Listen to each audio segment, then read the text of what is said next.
மதுரை மாவட்டம் உசிலம்பட்டி நகராட்சிக்குட்பட்ட 24வது வார்டை சேர்ந்தவர் ஐயாவு மகன் பாண்டி.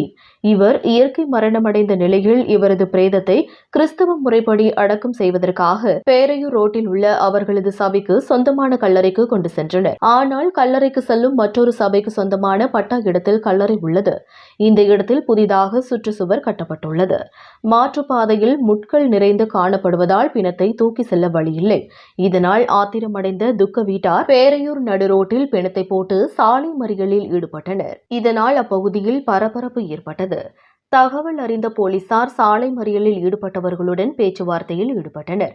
பின்னர் மற்றொரு சபையின் கல்லறை வழியாக பிணத்தை அடக்கம் செய்ய ஏற்பாடு செய்தனர். மேலும் அரசு அதிகாரிகளிடம் பேசி கல்லறைக்கு செல்லும் மாற்றுப்பாதை சுத்தம் செய்யப்பட்டு பாதை உண்டாக்கப்படும் என கூறியதை அடுத்து மறியல் கைவிடப்பட்டது. இந்த மறியலால் பேரையூர் ரோட்டில் அரை மணி நேரமாக போக்குவரத்து பாதிக்கப்பட்டது. உசிலம்பட்டியிலிருந்து ரிப்போர்ட்டர் சங்கர்நாத்.